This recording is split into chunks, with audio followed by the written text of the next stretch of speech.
मैं इन्वॉल्व करूंगा क्योंकि मेरी जर्नी बचपन से ही एक बहुत मध्यम वर्गीय फैमिली में मेरा जन्म हुआ।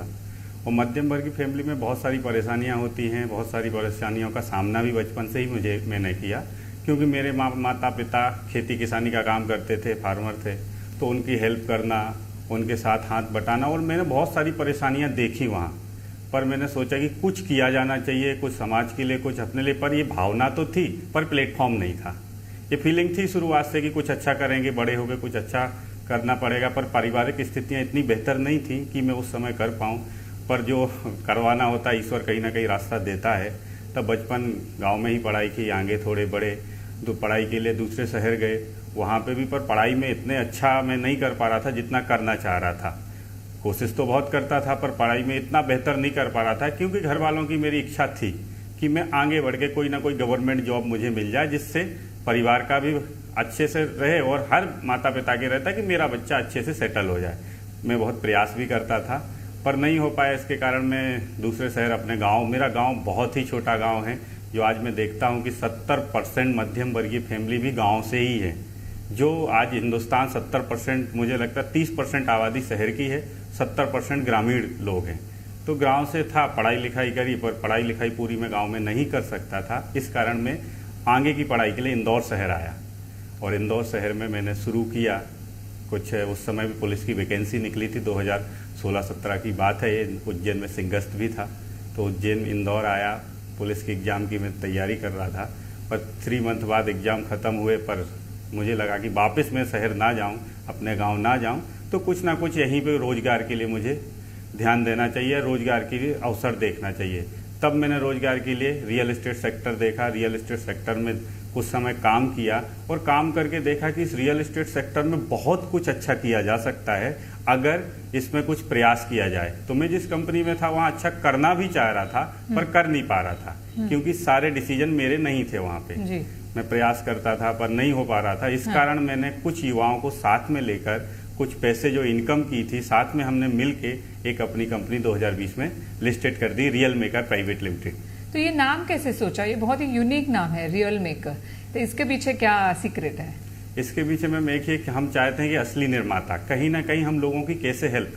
आज एक तो सबसे ज्यादा मैं प्रॉब्लम देखता हूँ कि युवाओं को रोजगार की प्रॉब्लम है, और दूसरा है कि देश में और शहरों में बहुत सारे लोग रेंटल रहते हैं जिनके पास अपना खुद का घर नहीं है। ट्रस्ट के लिए बहुत बड़ा इशू है। घर तो लेना चाहते हैं पर कहाँ जाके लें? क्या कोई भरोसेमंद ग्रुप है जो उनके जीवन भर की पूंजी को अपना पूंजी मानता हो और कहीं गलत जगह निवेश ना होता हो? इसलिए मैंने सोचा कि नाम ऐसा हो जिसपे नाम से ही लोगों का ट्रस्ट बने। तो इसलिए रियल मेकर सोच, काफी दिन से बहुत सारे नाम सोचे पर मुझे नहीं लग रहा था कि ये नाम मुझे मिल पाएगा। रियल मेकर बहुत ही यूनिक नाम और बहुत अच्छा नाम था, पर प्रयास जैसा वो प्रयास किया और हमारे सीए साहब ने इसको लिस्टेड करवाया, तो हमको ये नाम मिल गया। और जैसा हम काम करना चाहते थे वैसा ही ऊपर वाले ने हमको नाम दे दिया जी। और ये भी देखा है कि रियल मेकर बहुत तेजी से बढ़ रही है कंपनी, तो इसके सफलता के पीछे क्या कारण है? इसका सफलता का सबसे ज्यादा श्रेय मेरे क्लाइंट को जाता है, जिन्होंने, मैं बहुत कम एज का था उस समय, मेरी आज भी 25 एज है, उस समय तो मैं और ज्यादा कम एज का था और दूसरे शहर से इंदौर शहर आया था। और सबसे ज्यादा ट्रस्ट का इशू होता था, क्योंकि लोग इतने कम एज में नहीं चाहते थे कि लाखों रुपए मेरे साथ लगाएं। पर मेरे कस्टमर जो भी मुझसे जुड़े उस टाइम, सबसे ज्यादा श्रेय कस्टमर और मेरे युवा साथियों को जाता है, जिन्होंने मुझ पे भरोसा करके इस कंपनी का साथ निभाया और उन्होंने जी जान से मेहनत करी। क्लाइंट ने पैसा इन्वेस्टमेंट कराया और उन्होंने जिस विश्वास के साथ हमारे पास निवेश किया उसका हमने आगे जाके रिटर्न भी दिया।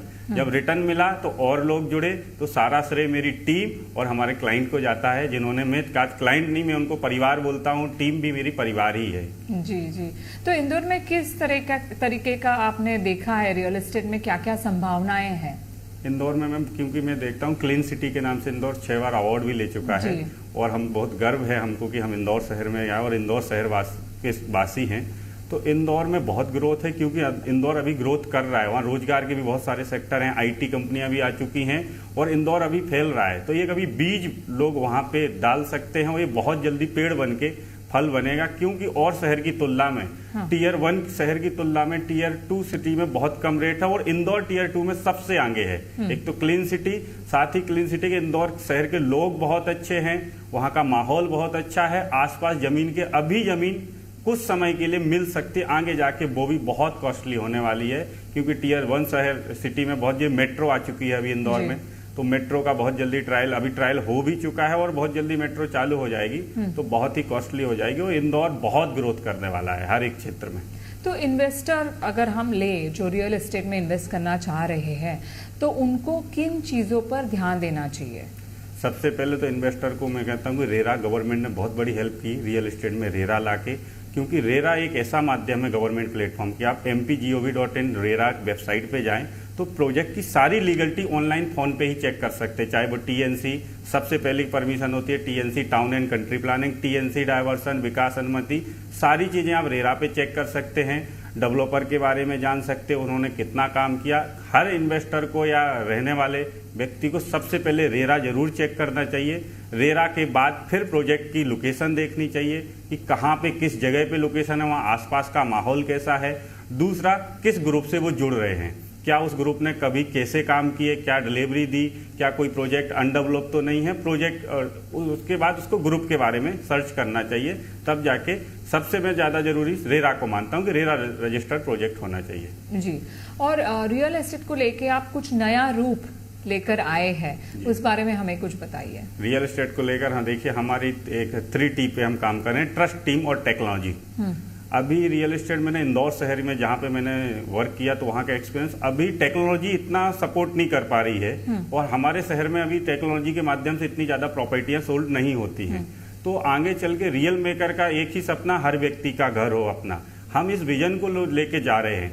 इस विजन में हम टेक्नोलॉजी का बहुत बड़ा सपोर्ट लेने वाले हैं। अभी भी हमारी realmakeronline.com के नाम से वेबसाइट है, बहुत जल्दी हम इसका बहुत बड़े रूप में ऐप लॉन्च करने वाले हैं, जहां आपको प्रॉपर्टी साइट विजिट से लेके प्रॉपर्टी लीगलिटी से लेके यहां तक की रजिस्ट्री प्रोसेस भी आप ऑनलाइन सारी ट्रेस कर पाएंगे, हमारे स्टाफ को देख पाएंगे, साइट विजिट भी कर पाएंगे। साथ ही गवर्नमेंट, अगर हमारे यहां से किसी व्यक्ति ने भी प्रॉपर्टी खरीद ली है, उसको आगे भी प्रॉपर्टी टैक्सेस भरने होते हैं, नगर निगम टैक्सेस, उसमें भी हम फ्री सर्विस देने वाले हैं अपने सभी कस्टमरों के लिए। तो इसकी बहुत जल्दी टेक्नोलॉजी को हम साथ में लेके, टीम हमारे पास बहुत अच्छी है और भी अच्छी करेंगे, साथ में हम टेक्नोलॉजी का सपोर्ट लेके सभी कस्टमरों को सपोर्ट देने वाले हैं। ये बहुत ही अच्छा विजन है आपका mister Yadav, and I am sure कि जो कस्टमर्स है, क्लाइंट्स है, इन्वेस्टर्स है, उनको इससे बहुत फायदा होने वाला है। तो अभी हमने ये भी देखा है कि रियल एस्टेट में एक बहुत पॉजिटिव चेंज आया है, अपस्विंग देखा है, डिमांड जो है वो बढ़ गई है। आपके इस पे क्या विचार है? देखिए, मेरा इसमें है कि रियल एस्टेट में बहुत पॉजिटिव, बहुत ग्रोथ भी लोगों ने ली है। जहाँ जिस शहर में मैं वर्क करता हूँ उसमें बहुत ग्रोथ और बड़े और शहरों में भी ग्रोथ हुई है, क्योंकि रियल एस्टेट सेक्टर अभी सबसे ज़्यादा में 60% देश में शहरी इलाके में लोगों के पास अपना घर नहीं है। अभी गवर्नमेंट ने कुछ ऐसी योजनाएं और सारी चीज़ें जिससे इंडिया में लोगों की इनकम भी बढ़ी हुई है। इनकम, सबसे पहले लोग प्रॉपर्टी में इतना नहीं निवेश करते थे, लेकिन आज प्रॉपर्टी बहुत ट्रस्ट वाला जो इशू था वो ऑलमोस्ट अच्छे ग्रुप के साथ और गवर्नमेंट की पॉलिसी के कारण वैसे 90% सॉल्व हो चुका है, जिससे हर व्यक्ति पैसा निवेश करने लगा है। निवेश करने के साथ साथ भी जैसे वो निवेश करता है उसका रिटर्न भी उसको बहुत अच्छा मिल रहा है। तो मैं तो आगे चल के रियल एस्टेट बहुत ग्रोथ होने वाला है और इंदौर शहर में अभी जो भी बीज बो देगा बहुत जल्दी उसको पेड़ बन के और फल मिलने वाले हैं, क्योंकि अभी इंदौर में सोचता हूँ कि बच्चा है अभी ग्रोथ कर रहा है और युवा बहुत जल्दी बनेगा और सभी इन्वेस्टरों को बहुत बहुत उसमें रिटर्न मिलेगा और रियल मेकर आपका हाथ पकड़ के इसमें चलेगा। नहीं, डेफिनेटली। और आप मैंने जब आपसे बातें कर रही हूँ तो ये भी मैंने देखा है कि आपको युवाओं के बारे में बहुत उनसे आपको ऐसा लगता है कि कुछ करना चाहिए, और मैंने ये भी सुना है कि आप 1 लाख युवाओं को जोड़ना चाहते हैं, ऐसे कोई मुहिम आपने शुरू की है, इस बारे में हमें कुछ बताइए। जी मैम, हमने रियल मेकर जब भी एक मेरा विजन था, क्योंकि मैं कभी रोजगार के लिए बहुत परेशान हुआ और रोजगार, कभी व्यक्ति के पास टैलेंट तो होता है पर प्लेटफॉर्म नहीं होता है ना, और बिना प्लेटफॉर्म के टैलेंट किसी काम का नहीं, मुझे ऐसा लगता है, क्योंकि मैंने अपने से ज्यादा टैलेंटेड लोग भी देखे पर वो बेरोजगार देखे, उनके पास रोजगार नहीं है। तो सही प्लेटफॉर्म अगर मिल जाए तो युवा लोग इंडिया में बहुत बड़ा काम कर सकते हैं। गवर्नमेंट कर रही है पर सारे काम गवर्नमेंट नहीं कर सकती, कुछ प्राइवेट सेक्टरों को भी रोजगार और युवाओं के लिए करना चाहिए। वही मुहिम मैं चला रहा हूं, क्योंकि हमारे पास हमारा जो विजन है 2030 तक इंडिया में हम 25 सिटी में अपना ऑफिस कर देंगे। साथ ही हम एक चैनल पार्टनर अभियान भी हमने चलाया है कि जिससे हमारे पास चैनल पार्टनर लोग जुड़ सकते हैं। मैंने 2030 का हमारा विजन है 5000 सैलरीड स्टाफ और कम से कम 1 लाख लोग हमारे से चैनल पार्टनर में जुड़ के अपने सपने पूरे करेंगे। कभी मैं रोजगार की जिस तलाश में था आज मुझे मिला, तो मैं चाहता हूं कि मेरी जैसी परेशानी किसी और को ना उठाना पड़े। हम बहुत ही ईमानदारी के साथ बहुत सपने के पूरे कर रहे हैं, एक तरफ तो हम कस्टमर के, दूसरे हमारे युवाओं के, क्योंकि मैं देश में देखता हूं कि कृषि क्षेत्र के अलावा रियल एस्टेट ही सबसे ज्यादा रोजगार दे सकता है। 70% पब्लिक कृषि क्षेत्र पे डिपेंड है, और दूसरा रियल एस्टेट, क्योंकि इसमें किसी का लॉस नहीं है। जमीन बेचने वाले का कोई लॉस नहीं है, डेवलपर का कोई लॉस नहीं है, मार्केटिंग फर्म का कोई लॉस नहीं है। यहाँ लॉस नहीं होता है, और सबसे ज्यादा रोजगार मकान बनाने से लेकर और बिल्डिंग तक सबसे ज्यादा रोजगार रियल एस्टेट सेक्टर में। बस इसको सही दिशा देने की जरूरत है। तो हम इसको दिशा देने का काम कर रहे हैं, और ये हमारा संकल्प है कि हम 2030 तक 1 लाख लोगों को रोजगार देंगे, और अभी भी हमारा 2025 तक भी 5,000 से 10,000 लोगों को हम रोजगार दे देंगे। जी, हम डेफिनेटली आपको शुभकामनाएं देते हैं, और डेफिनेटली आपका जो ये सपना है, ये विजन है, ये पूरी होने वाली है। और ये भी देख रहे हैं कि आप बहुत अच्छी बातें करते हैं, मोटिवेशनल स्पीकर है आप, वो हम देख रहे हैं। सोशल मीडिया पे भी आप कई सारे वीडियोस डालते हैं, रील्स डालते हैं। तो ये कहाँ से आपको प्रेरणा मिली? ये प्रेरणा जब मैं इंदौर आया तब मैंने देखा कि मैं भी किसी को सुनता था, उस सुनने की वजह से ही मेरे जीवन में मोटिवेशनल आया कि मुझे कुछ करना है। मैं भी यूट्यूब वगैरह, आजकल मोबाइल सबके हाथ में है, ये मोबाइल बहुत बड़ा उपयोग है, चाहे तो इसका बहुत बड़ा उपयोग कर सकते हैं हम जीवन में लर्निंग के लिए।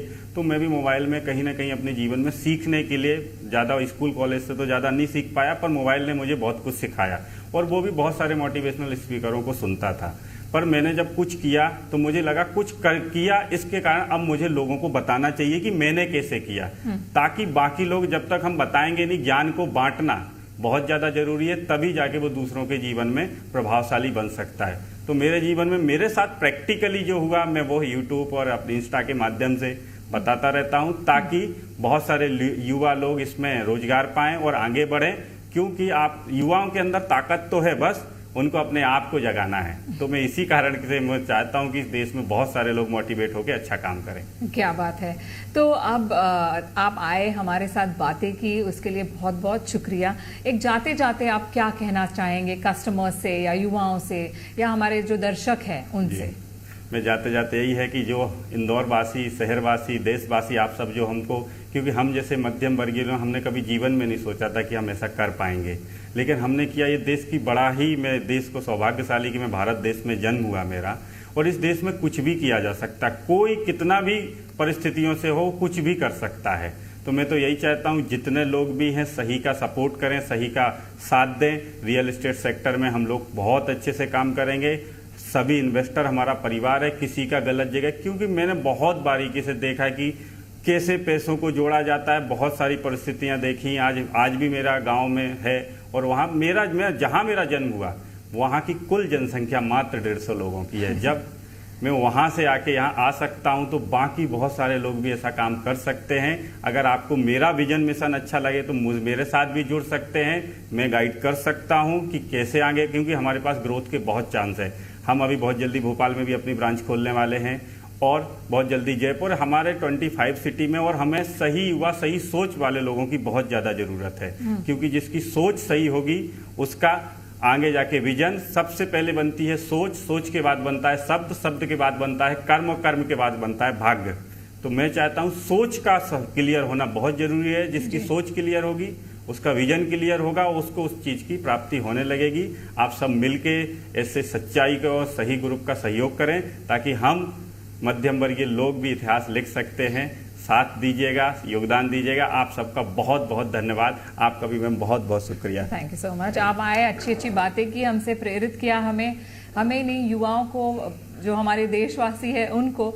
तो डेफिनेटली हम आपके लिए दुआ करेंगे कि आपका जो विजन है, मिशन है, वो कंप्लीट हो। यहाँ आने के लिए बहुत बहुत शुक्रिया। Thank you.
पार्लियामेंट का अटैक उन्होंने किया, कुछ कहना चाह रहे हो? कौन था कोई साथ में? क्यों किया?